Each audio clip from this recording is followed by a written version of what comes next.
मुसीबतें या यूं कहें विपरीत परिस्थितियां अगर तुम्हारे हिस्से बेहिसाब आ रही है तो यकीन जानो ईश्वर तुम्हें और तपा के और खरा सोना बना रहा है।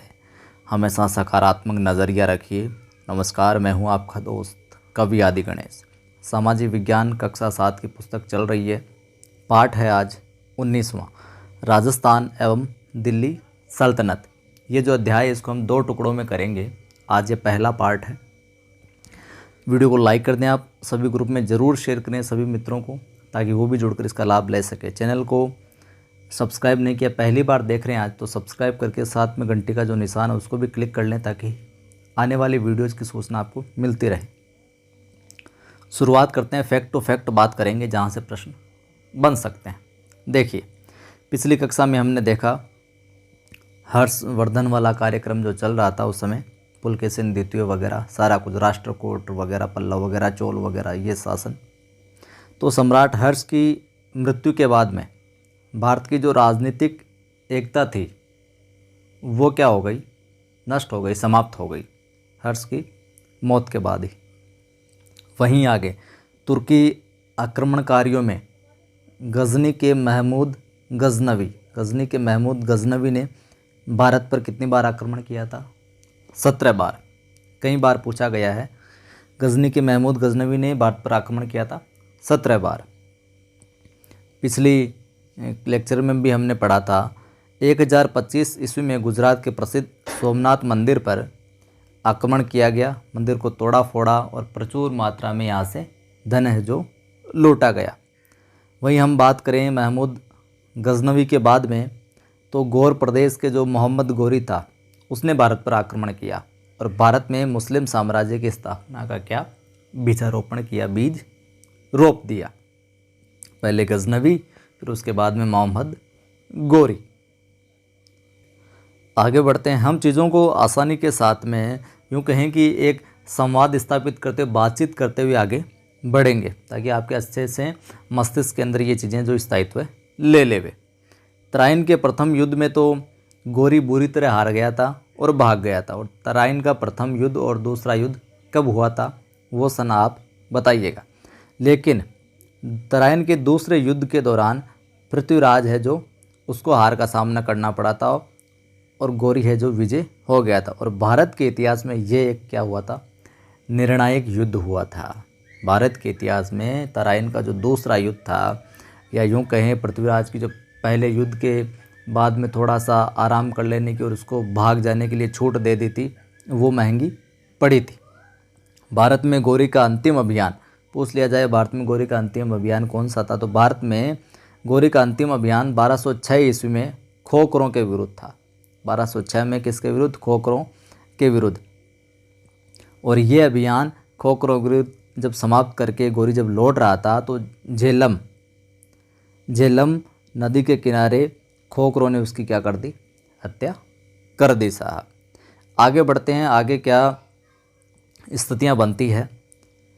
दिल्ली सल्तनत की स्थापना 1206 में हुई और 1526 ईस्वी में, 1506 ईस्वी में हुई और 1206 से लेकर 1526 के बीच में पानीपत का जो आखिरी प्रथम युद्ध था, उसके साथ ही ये सारा का सारा सिस्टम है जो समाप्त हो गया। यानी कि दिल्ली सल्तनत का जो सिस्टम था वो 1206 से लेकर 1526 तक चला था। आगे बढ़ते हैं। इस समय के दौरान निम्न राजवंशों ने राज किया था, मतलब 1206 से लेकर 1526 तक। दास वंश हो गया, खिलजी वंश हो गया, तुगलक वंश हो गया, सैयद वंश हो गया और लोधी वंश हो गया। आगे बढ़ते हैं। अब हम बात करते हैं प्रमुख जो शासक थे राजस्थान से जुड़े हुए और सल्तनत से जो भी कनेक्शन जो कुछ रहा, उनमें सबसे पहले देखेंगे आज पहले पार्ट के अंदर हमीरदेव चौहान को। रणथंभौर के चौहानों के अंतर्गत आते हैं ये, और रणथंभौर के जो चौहान थे उन सभी शासकों में सबसे महत्वपूर्ण जो शासक रहा वो रहा हमीरदेव चौहान। इसके बारे में अगर जानकारी हमें मिलती है तो वो मिलती है नए चंद्र सूर्यकृत हमीर महाकाव्य से। पूछा गया रचना और रचनाकार का नाम भी कई बार, तो नए चंद्र सूर्यकृत हमीर महाकाव्य और जोधराजकृत हम्मीरासो, इन ग्रंथों से इसके बारे में जानकारी, तत्कालीन समय की शासन व्यवस्था क्या कुछ रहा वो जानकारी मिलती है। आगे बढ़ते हैं। 1282 में वह अपने पिता जैत्र सिंह के जीवित रहते हुए क्या हुआ, गद्दी पर बैठ गया था ये। और हम्मीरदेव ने भीमरस के शासक अर्जुन, धार के शासक परमार और मेवाड़ के शासक समर सिंह को हराकर राजस्थान में अपना क्या दबदबा है जो कायम किया था, अपना पावर है जो दिखाई थी। आगे बढ़ते हैं। हम्मीर के इस बढ़ते हुए कद के कारण खिलजी वंश का संस्थापक कौन, जलालुद्दीन खिलजी रणथंबोर की ओर आकर्षित हुआ साहब कि यहाँ पर रणथंबोर पर अटैक करेंगे। तो 1291 में जलालुद्दीन ने जायन के दुर्ग को जीत लिया, उस पर आक्रमण करके। बाद में उसने सोचा कि अब जायन के दुर्ग को तो हमने आक्रमण करके जीत लिया, अब हम रणथंबोर की ओर आगे बढ़ते हैं। काफ़ी दिनों तक घेरा डाल के रखा, ये सारा कुछ हुआ, लेकिन कुछ हासिल नहीं, तो उसे वापस लौटना पड़ा। और लौटते समय सुल्तान के लौटते ही हमीरदेव ने वापस जायन के दुर्ग पर अपना अधिकार कर लिया था। ये सारा कुछ क्रम है जो चला था।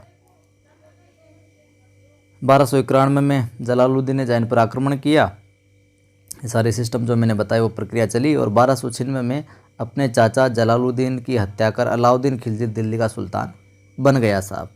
जलालुद्दीन को सल्टा दिया 1296 के अंदर, किसने, अलाउद्दीन खिलजी ने, और वो वहाँ का शासक है जो सुल्तान है जो बन गया। अब आगे है जो रणथंबोर पर आक्रमण की बात आती है अलाउद्दीन खिलजी द्वारा। तो आक्रमण से जुड़ी हुई जो फैक्ट चीज़ें हैं वो मैं आपको बता देता हूँ।